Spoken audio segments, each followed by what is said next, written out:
Hello everyone, welcome to the second part of Introduction to Trigonometry। आज हमारा main motive क्या रहेगा इस लेक्चर में? हमारा मेन मोटिव ये रहेगा कि हम बहुत सारे एग्जाम्पल सॉल्व करें, ठीक है। लेकिन उससे पहले हम कुछ इंपॉर्टेंट फार्मूलाज देखेंगे और फिर क्वेश्चन सॉल्विंग पे बढ़ेंगे। सबसे पहले हम शुरू करेंगे कुछ बेसिक फार्मूलेज से, ठीक है। ये जो हमने अभी पिछले लेक्चर में ट्रिग्नोमेट्रिक रेशियोज पढ़े थे और उनका मतलब समझा था, अब हम उन ट्रिग्नोमेट्रिक रेशियोज के बीच में आपस में थोड़े बहुत कुछ रिलेशंस है उनको अच्छे से देखेंगे, ठीक है। तो सबसे पहले मेरे पास क्या रिलेशन होता है? मेरे पास होता है साइन और कॉस के बीच, कॉसेक के बीच में। साइन मैंने पिछली बार भी बोला था, ये रेसिप्रोकल होता है कॉसेक का, ठीक है। तो अगर मैं इसका ऐसे लिखूं कि sine is reciprocal of cosec, या फिर मैं इसको इस तरीके से भी लिख सकता हूं कि cosec is the reciprocal of sign. तो हमारे पास सबसे पहला जो रिलेशन आ जाता है वो ये है कि साइन और कॉसेक एक दूसरे के रेसिप्रोकल है, ठीक है। अब यहाँ पे मैंने कोई एंगल नहीं लिखा है, ठीक है, क्योंकि मेरे पास कोई ट्राइंगल नहीं गिवन है। तो अब मैं यहाँ पे क्या करूँगा? मैं यहाँ पे एक नया वेरिएबल इंट्रोड्यूस करूँगा जिसको हम बोलते हैं थीटा। थीटा, ये जो वेरिएबल है, आपको सबको वेरिएबल्स का तो मतलब पता ही होगा। वेरिएबल्स वो क्वांटिटी होती है जिनकी वैल्यू हमें पता नहीं है, लेकिन फिर भी हम मान के चलते हैं। जैसे x, y, z हम बहुत सारे क्वेश्चन में मान के चलते हैं, let the value of this be x। वैसे ही जब हमें किसी एंगल की वैल्यू नहीं पता हो तब हम उसको किस तरीके से रिप्रेजेंट कर सकते हैं? हम उसको थीटा से रिप्रेजेंट करते हैं, ठीक है। तो यहाँ पे थीटा मेरे पास एक अननोन वैल्यू है। तो यहाँ पे अब मेरे पास कोई ट्राइंगल नहीं गिवन है, तो मैं कौन सा एंगल यूज़ करूँगा? मैं यूज़ करूँगा थीटा, ठीक है। तो अब पूरे चैप्टर में जहाँ पे मेरे पास ट्राइंगल्स गिवन नहीं होंगे या फिर एंगल की वैल्यू गिवन नहीं होगी, वहाँ पे अगर मेरे को किसी एंगल को डिनोट करना है तो मैं उसको थीटा की हेल्प से डिनोट करूँगा।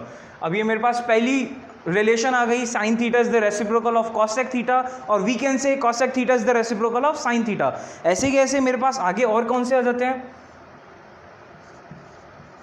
Cos theta is reciprocal of sec theta, और in other words we can say sec theta is the reciprocal of cos theta, ठीक है। ऐसे कैसे मेरे पास थर्ड चीज आ जाती है, tan theta is equals to 1 by cot theta, या फिर मैं इसको बोल सकता हूं cot theta is the reciprocal of tan theta. ये तो मेरे पास हो जाती है सबसे तीन बेसिक फॉर्मूले। इन फॉर्मूले के बारे में हमने पिछली क्लास में भी देखा था।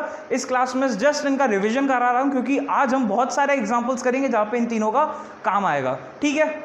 इन तीन बेसिक फॉर्मूलेस के अलावा मेरे पास एक और बहुत इंपॉर्टेंट फॉर्मूला होता है, ठीक है। वो फॉर्मूला क्या होता है? वो फॉर्मूला जो हमारे पास तीन बेसिक ट्रिग्नोमेट्रिक रेशियोज हैं उन तीनों के आपस में रिलेशन बताता है, ठीक है। वो फॉर्मूला क्या है? tan theta is equals to sine theta upon cos theta. ये बहुत इंपॉर्टेंट फॉर्मूला है और इस चैप्टर में ये बहुत बार काम आएगा।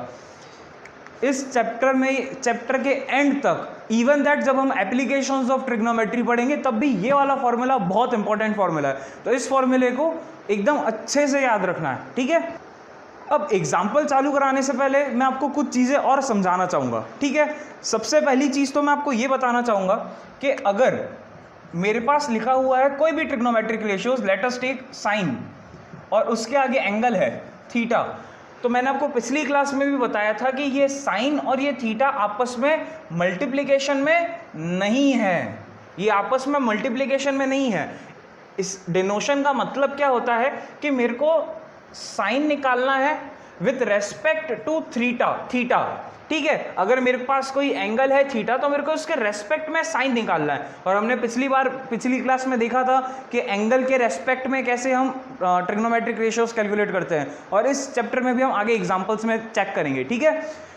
तो पहली चीज़ तो ये हो जाती है कि ये दोनों मल्टीप्लिकेशन में नहीं है, ठीक है। दूसरी चीज़ मेरे पास क्या हो जाती है, मेरे को कोई भी अगर ट्रिग्नोमेट्रिक रेशियो का डिनोशन लिखना है या फिर एब्रीवेशन लिखना है तो उसमें सारे के सारे अल्फ़ाबेट स्मॉल होंगे। जैसे कॉट भी लिखूंगा, मैं साइन लिख सकता हूँ, मैं कॉस लिख सकता हूँ, ये सारे के सारे अल्फ़ाबेट्स मैं स्मॉल यूज़ करूँगा। इनमें से किसी का भी मैं अल्फ़ाबेट लार्ज नहीं लिख सकता। अगर मैं ऐसे लिखता हूँ कॉस तो ये गलत होगा, ठीक है। तो आपको ये अच्छे से याद रखना है कि ट्रिग्नोमेट्रिक रेशियोज के जो एब्रीवेशंस होते हैं ये एब्रीवेटेड पार्ट है, इनको हमें स्मॉल लेटर्स में लिखना है, ठीक है। तीसरी एक और इम्पॉर्टेंट बात हो जाती है इस चैप्टर में, अगर हम आगे जाएंगे बहुत सारे और क्वेश्चंस आएंगे तो उसमें हम देखेंगे हमें मिलेगा ऐसे tan स्क्वायर थीटा। अब इसका मतलब क्या है tan स्क्वायर थीटा, इसको देख के कंफ्यूज नहीं होना है। ये सिर्फ इतना सा बोल रहा है कि अगर आपको tan स्क्वायर थीटा गिवन है तो आपको tan थीटा निकालना है और फिर उसका स्क्वायर करना है। क्या करना है, आपको पहले tan थीटा निकालना है और फिर उसका स्क्वायर करना है, उसको हम लिख सकते हैं tan स्क्वायर थीटा, ठीक है। बहुत सी बार क्वेश्चन में आपको ये देखने मिलेगा tan थीटा स्क्वायर, ये फिर भी कम देखने मिलेगा, लेकिन इसमें भी कंफ्यूज नहीं होना है। इसका मतलब क्या होता है, ये और ये सेम नहीं है। हमारे पास tan थीटा स्क्वायर अगर लिखा हुआ है तो इसका मतलब होता है मेरे को tan निकालना है थीटा स्क्वायर के रेस्पेक्ट में, मतलब मेरे को टेंजेंट जो ट्रिग्नोमेट्रिक रेशियो है वो निकालना है थीटा स्क्वायर के रेस्पेक्ट में। अब इसके हम अगर पॉसिबल हुआ तो इसके लास्ट वाले टाइप का कोई क्वेश्चन भी सॉल्व करेंगे, ठीक है। हालांकि ये बहुत कम काम आएगा, लेकिन अगर पॉसिबल हुआ तो इसका एग्जाम्पल देखेंगे। और बाकी ये तीन चीज़ें आपको बहुत इंपॉर्टेंटली याद रखनी है। सबसे पहले कि ये जो ट्रिग्नोमेट्रिक रेशियो है और इसके आगे का जो एंगल है ये आपस में एक दूसरे से मल्टीप्लाई नहीं हो रहे हैं, ठीक है।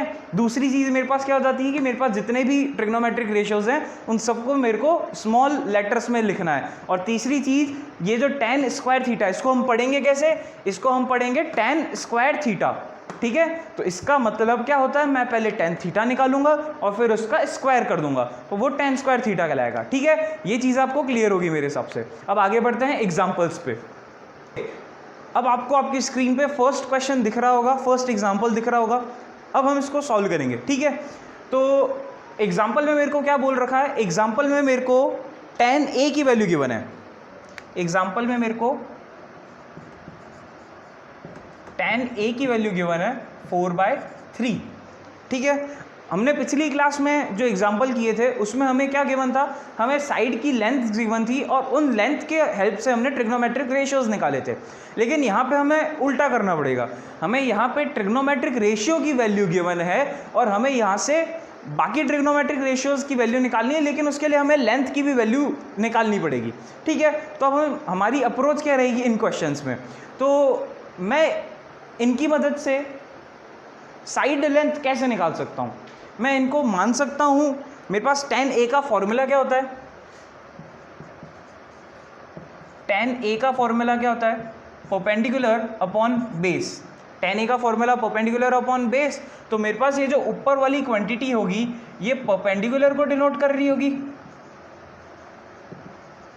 और ये जो नीचे वाली क्वांटिटी है ये बेस को डिनोट कर रही होगी, ठीक है। तो मैं इनकी मदद से हाइपोटेनस निकाल के बाकी ट्रिग्नोमेट्रिक रेशियोज निकाल सकता हूँ, ठीक है। लेकिन यहाँ पे मैं सीधे सीधे ये नहीं लिख सकता कि मेरा परपेंडिकुलर 4 है, ये गलत है। यहाँ पे मैं क्या बोलूँगा, मेरी परपेंडिकुलर, यानी परपेंडिकुलर इसमें कौन सा होगा, अगर मैं इस एंगल को मान के चल रहा हूँ, यहाँ पे मैं tan ही ले रहा हूँ ना, तो अगर मैं इसको कंसिडर कर रहा हूँ तो ये मेरा परपेंडिकुलर होगा, ये मेरा बेस होगा, ठीक है। तो यहाँ पे मेरे पास P = 4x आएगा और B = 3x आएगा।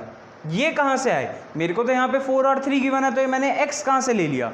अब इसको तो आप ऐसे समझो कि सपोज मेरे पास यहाँ पे गिवन होता कि यहाँ पे इनकी परपेंडिकुलर की लेंथ 4 है और बेस की लेंथ 3 है, ये मेरे को गिवन होता।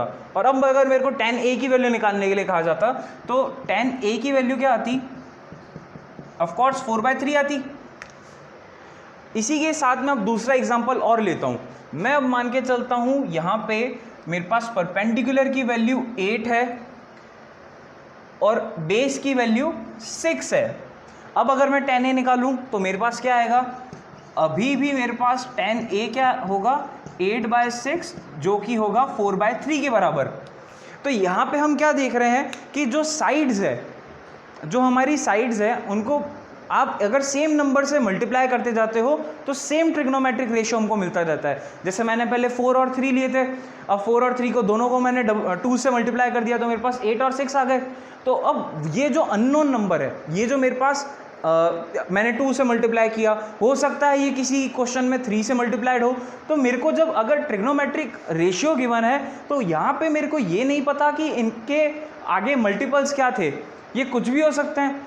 सपोज मेरे पास ये हो सकता है 16/12, इसको सॉल्व करोगे तो भी 4/3 आएगा। तो यहाँ पे एक ना एक नंबर ऐसा हम मान के चलते हैं कि मिसिंग है ना। तो हम उस मिसिंग नंबर को क्या मान के चलेंगे, x। ये मिसिंग नंबर इन दोनों का कॉमन हमारे पास मल्टीपल होगा, ठीक है, दोनों में कॉमन होगा। तो हमने यहाँ पे इसलिए 4x और 3x लिया है क्योंकि यहाँ पे एक इन दोनों का कॉमन फैक्टर हमें पता नहीं है। तो हम ये मान के चलते हैं कि let the common factor be x, और उधर से हमने x को दोनों को मल्टीप्लाई कर दिया। तो यहाँ से मेरे पास परपेंडिकुलर की लेंथ कितनी आई, परपेंडिकुलर की लेंथ आ गई मेरे पास 4x, और बेस की लेंथ कितनी आ गई 3x। अब हमारे पास परपेंडिकुलर भी है, बेस भी है, तो क्या किस चीज़ की ज़रूरत है, हमें ज़रूरत है हाइपोटेन्यूज की। और हाइपोटेन्यूज कैसे निकलती है, पाइथागोरस थ्योरम से। पाइथागोरस थ्योरम का फॉर्मूला h² = p² + b²।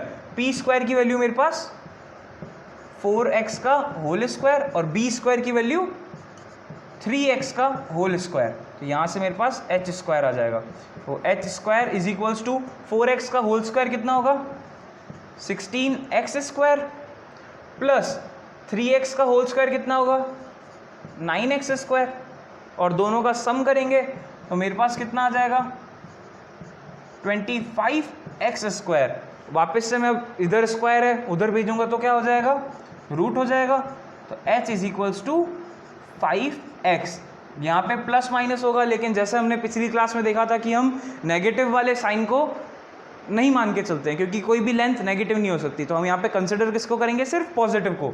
तो यहाँ पे मेरे पास आ जाएगा h = 5x, ठीक है। तो मेरे पास यहाँ से h की वैल्यू भी आ गई 5x। यहाँ तक नोट कर लो, उसके बाद हम आगे देखते हैं क्वेश्चन में क्या करना है। अभी तक हमने क्वेश्चन में क्या देखा, अभी तक हमने क्वेश्चन में परपेंडिकुलर की वैल्यू निकाली, बेस की वैल्यू निकाली, हाइपोटेन्यूज की वैल्यू निकाली। अब क्वेश्चन में हमको बोला क्या गया है, क्वेश्चन में उसने हमसे हाइपोटेन्यूज की वैल्यू नहीं पूछी है, क्वेश्चन में उसने हमसे बाकी सारे ट्रिग्नोमेट्रिक रेशियोज की वैल्यू पूछी है, ठीक है। तो यहाँ पे मेरे पास tan a की वैल्यू गिवन है। अब मैं निकालूंगा sin a की वैल्यू।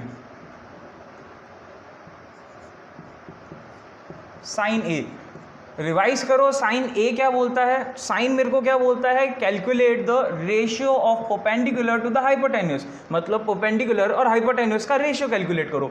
यहाँ पे मेरे पास p की वैल्यू 4x, हाइपोटेन्यूज की वैल्यू 5x, x से x कैंसिल हो जाएगा, मेरे पास आ जाएगा 4/5। सिमिलरली जब मैं cos a की वैल्यू निकालूंगा तो वहाँ पे मेरे पास क्या बोलता है, बेस अपॉन हाइपोटेन्यूज कैलकुलेट करो। बेस की वैल्यू है मेरे पास 3x और हाइपोटेन्यूज की वैल्यू है मेरे पास 5x। तो यहाँ से मेरे पास आ जाएगा 3/5, ठीक है। अब हमने थोड़ी देर पहले ये देखा था कि कुछ रिलेशंस होते हैं बाकी 3 ट्रिग्नोमेट्रिक रेशियोज के, इन तीनों के साथ। तो मैं यहाँ पे अगर कैलकुलेट करना चाहता हूँ sec a, तो that will be the reciprocal of cos a, ये होगा रेसिप्रोकल ऑफ cos a। और जब हम इस 3/5 का रेसिप्रोकल करेंगे तो हमारे पास क्या आ जाएगा 5/3। सिमिलरली जब मैं cosec a निकालना चाहूँगा तो वो किसका रेसिप्रोकल होता है, sin a का, और उसकी वैल्यू कितनी हो जाएगी 5/4। And the cot a will be equivalent to the reciprocal of tan a, that would be equal to 3/4। ठीक है। सो इस क्वेश्चन में हमने सारे ट्रिग्नोमेट्रिक रेशियोज निकाल लिए। तो हमने, अगर इस क्वेश्चन को मैं वापस से रिवाइज करूँ, इस क्वेश्चन में किया क्या, सबसे पहले तो हमने जो ट्रिग्नोमेट्रिक रेशियो गिवन था tan a, उसकी मदद से हमने परपेंडिकुलर, बेस और हाइपोटेन्यूस तीनों की वैल्यूज़ निकाली। ठीक है, अब इन तीनों वैल्यूज़ को यूज़ करके मैंने मेरे बाकी सारे साइन और कॉस ए की वैल्यू निकाली, और मेरे पास जो पहले फॉर्मूले थे सेक, कॉसेक और कॉट ए के, उनकी मदद से इन तीनों की वैल्यू निकाली। ठीक है, तो ये हमारा फर्स्ट एग्जाम्पल हुआ। अब हम बढ़ते हैं नेक्स्ट एग्जाम्पल तक पे। अब हम शुरू करते हैं एग्जाम्पल सेकेंड। क्वेश्चन आपकी स्क्रीन पे आ रहा होगा। ठीक है, एग्जाम्पल सेकंड मेरे को क्या बोलता है कि मेरे पास एक ट्राइंगल गिवन है जिसमें मैंने एंगल बी को माना है थीटा। अब यहाँ पे देखो थीटा को हमने क्या माना है, ये इसको हमने एंगल को रिप्रेजेंट करने के लिए यूज़ किया है। तो ऐसे ही हम इस थीटा को आगे पूरे चैप्टर में किसी भी एंगल को रिप्रेजेंट करने के लिए यूज़ करेंगे। उसके अलावा मेरे को क्या गिवन है, मेरे को गिवन है BC की लेंथ 21 यूनिट्स और AB की लेंथ 29 यूनिट्स। क्वेश्चन में मेरे से पूछा गया है, क्वेश्चन में मेरे को दो चीज़ें कैलकुलेट करने के लिए बोला गया है। पहला cos square theta plus sine square theta, और दूसरा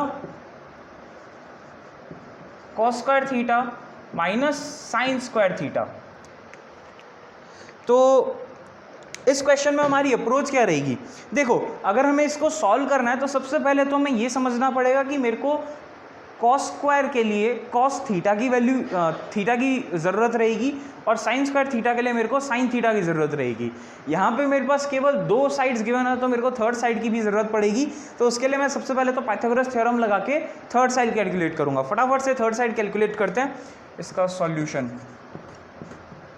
थर्ड साइड हमारे पास क्या हो जाएगी, H square is equals to P square plus B square. यहाँ से मेरे पास एच स्क्वायर की वैल्यू कितनी है, 29 का स्क्वायर, पी स्क्वायर मेरे पास अननोन है, और बेस का स्क्वायर वुड बी 21 का स्क्वायर। मैं इसको रीअरेंज करूँगा तो मेरे पास P square would be equal to 29 square minus 21 का स्क्वायर। अब हमारे पास एक आइडेंटिटी होती है जिसको हम लिखते हैं a plus B when multiplied with a minus b is equal to a square minus b square। यहाँ पे मेरे पास गिवन क्या है, मेरे पास a square minus b square given है, तो मैं इसको a प्लस बी और a माइनस बी लिख सकता हूँ। तो इस आइडेंटिटी को यूज़ करके मैं यहाँ पे क्या लिखूँगा, 29 मेरा a है, 21 मेरा b है, तो उस आइडेंटिटी को यूज़ करके मैं यहाँ पे क्या लिख सकता हूँ, 29 प्लस 21 और 29 माइनस 21। ठीक है, इसको इक्वेट करेंगे तो हमारे पास कितना आ जाएगा, ये तो हो जाएगा 8 और ये हमारे पास हो जाएगा 50। दैट वुड बी 8 इंटू 50, ये हमारे पी स्क्वायर के बराबर है।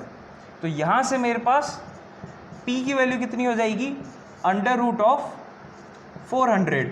यहाँ पे 8 इंटू 50 400 के बराबर, तो पी की वैल्यू मेरे पास कितनी आ जाएगी, 20।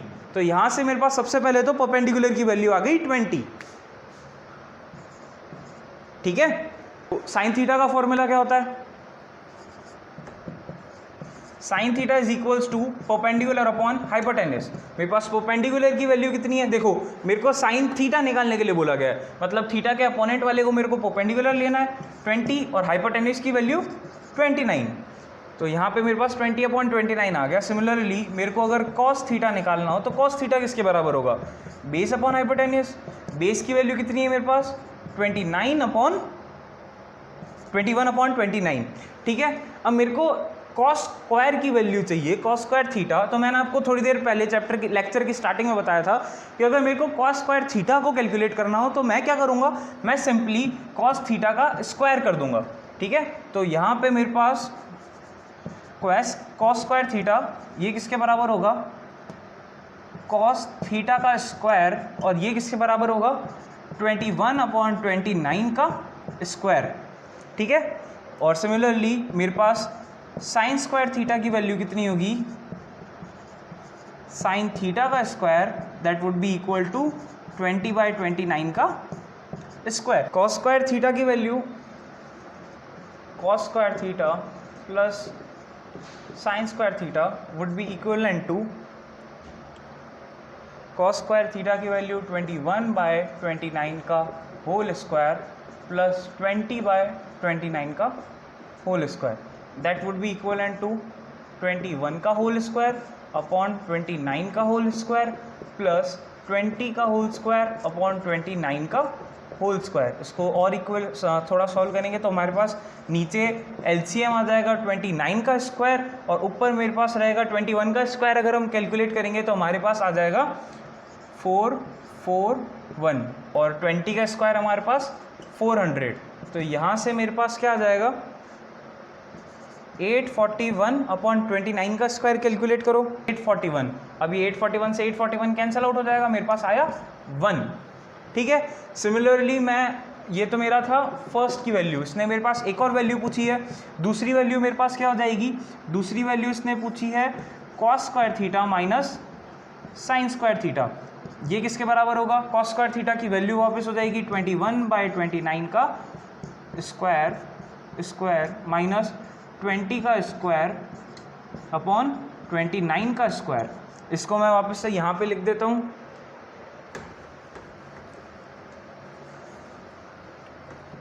यहाँ पे मेरे पास 21 का स्क्वायर अभी हमने थोड़ी देर पहले सॉल्व किया था 441 और माइनस 400 अपॉन 841। तो यहाँ से मेरे पास कितना हो जाएगा 41 अपॉन 841। ठीक है, तो ये मेरे पास आंसर, पहली वैल्यू ये है और दूसरी वैल्यू ये है। ठीक है, तो यहाँ पे मेरे पास cos square plus sine square और cos square minus sine square की वैल्यू आ गई। अब वैसे आप आगे हायर क्लासेस में पढ़ोगे कि ये जो कॉस स्क्वायर और साइन स्क्वायर वाली चीज़ है ये एक आइडेंटिटी होती है। ठीक है, तो ये चीज़ तो आपको हमेशा के लिए याद रखनी है कि cos square plus sine square is always equal to 1। ये हमेशा 1 के बराबर होता है, चाहे वैल्यूज कुछ भी हो। अगर आपको कॉस स्क्वायर और साइन स्क्वायर थीटा का एडिशन करने बोले तो ये हमेशा 1 के बराबर होता है। तो ये चीज़ आपको याद रखनी है। अगर आपका बाय चांस कैलकुलेशन में कहीं पे गलत आ जाए और 1 ना आए तो आप हाथों हाथ वापस चेक करो, कहीं ना कहीं गड़बड़ होगी। ठीक है, लेकिन इन दोनों का स्क्वायर्स का sum sine square theta plus cos square theta ये हमेशा 1 के बराबर होता है। ठीक है, बढ़ते हैं हम अगले एग्जाम्पल पे।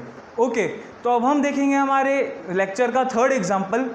मेरे को क्वेश्चन में क्या गिवन है, क्वेश्चन में मेरे को tan a की वैल्यू गिवन है 1, ये मेरे पास ट्राइंगल गिवन है और मेरे से क्या पूछा गया है, मेरे से पूछा गया है कि वेरीफाई करो that 2 sin a is equals to cos a।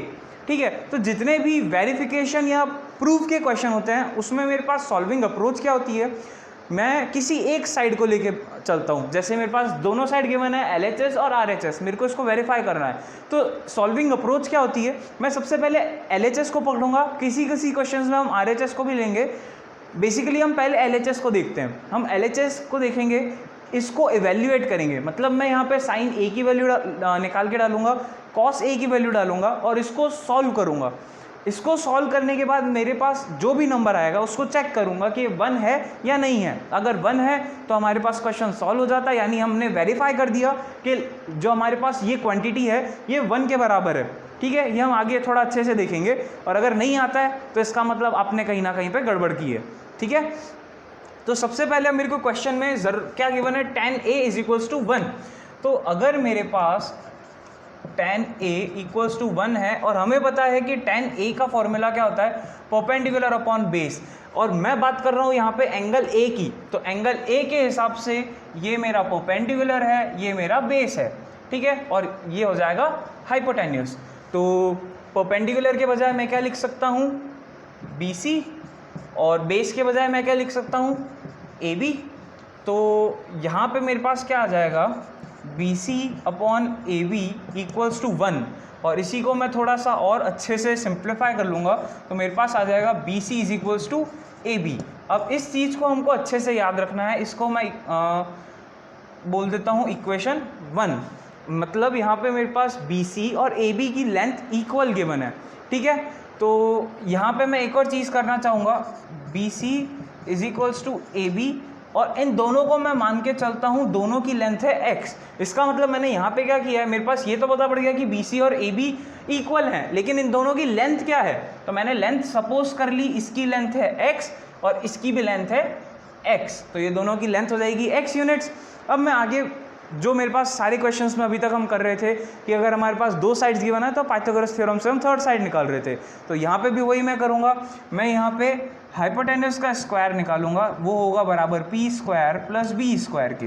Hypotenuse मेरे पास कितनी है, ए सी का square is equals to perpendicular मेरे पास बी सी का स्क्वायर प्लस ए बी का स्क्वायर। अब यहाँ पे मैंने x क्यों लेट किया था वो यहाँ पे पता पड़ेगा, मैं इन दोनों के बजाय x पुट करूँगा, तो यहाँ पे मेरे पास क्या हो जाएगा x square plus x square जो कि बराबर हो जाएगा 2x स्क्वायर के। तो यहाँ से मेरे पास ए सी की वैल्यू आ गई, A C is equals to under root of 2x square, या फिर मैं इसको लिख सकता हूँ रूट 2 और ये एक्स स्क्वायर रूट से बाहर निकल जाएगा तो ये हो जाएगा x। इसको मैं ऐसे लिख सकता हूँ A C is equals to root 2x। तो यहाँ से मेरे पास ए सी की वैल्यू आ गई, ये कितना हो गया अंडर रूट 2x, ठीक है ओके। तो एक बार वापस से ये नोट कर लो ताकि हम आगे सॉल्व करें। अब जैसा कि मैंने क्वेश्चन की स्टार्टिंग में बताया था कि हम सबसे पहले एक साइड लेके चलते हैं, तो मैं यहाँ पे लेके चलूँगा LHS। LHS किसके बराबर है, LHS is equals to 2 into sine of A into cos of A, ठीक है। मैं वैल्यूज पुट करूंगा, साइन ए की वैल्यू क्या होती है, साइन ए की वैल्यू होती है परपेंडिकुलर अपॉन बेस।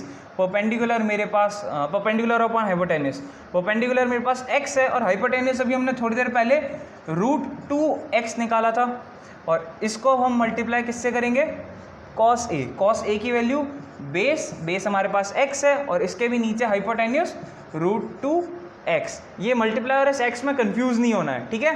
तो ये x से x कैंसिल आउट, x से x कैंसिल आउट। तो इसको मैं थोड़ा और अच्छे से सिंप्लीफाई करके लिखूं तो मेरे पास आ गया 2 into 1 by root 2 into 1 by root 2। अब रूट 2 और रूट 2 मल्टीप्लाई होके क्या बन जाएंगे, ये दोनों हो जाएंगे 2 इंटू 1 बाई 2 और इधर 2 से 2 कैंसिल, तो मेरे पास लास्ट में क्या बचा 1, ठीक है। और हम देखें ये 1 जो है ये मेरा RHS है, तो ये इक्वल टू आ गया RHS। तो यहाँ से मैं बोल सकता हूँ मैंने शुरुआत की थी LHS से, मैंने LHS को सॉल्व करना चालू किया, सॉल्व किया, लास्ट में मेरे पास जो वैल्यू आई वो RHS के बराबर है। तो इसका मतलब क्वेश्चन ने हमें यही तो करने के लिए बोला था, क्वेश्चन ने हमें बोला था कि वेरीफाई करो जो LHS है वो RHS के बराबर है, ठीक है। तो मैंने यहाँ पे LHS से चालू किया, सॉल्व किया, RHS आया, तो इसका मतलब LHS is equals to RHS, ये हमने वेरीफाई कर दिया, ठीक है। तो यहाँ पे हो जाता है हमारे पास हमारा थर्ड एग्जाम्पल। अब हमने जो इस लेक्चर में जितने भी एग्जाम्पल्स किए, मैं चाहता हूँ आप उनको वापस से एक बार अच्छे से रिवाइज करें और खुद से सॉल्व करने की कोशिश करें। उसके अलावा आप NCERT की फर्स्ट एक्सरसाइज भी सॉल्व करने की कोशिश करें, उसमें भी इनसे मिलते जुलते क्वेश्चंस होंगे। अगर इस लेक्चर में आपको कोई भी डाउट आता है तो आप मेरे को डायरेक्टली कॉन्टैक्ट कर सकते हैं, मेरा कॉन्टैक्ट नंबर आपको डिस्क्रिप्शन में मिल जाएगा। और अगर आपको एक्सरसाइज से भी कोई डाउट आता है तो आप मेरे को वो भी डायरेक्टली पूछ सकते हैं, ठीक है। Thank you.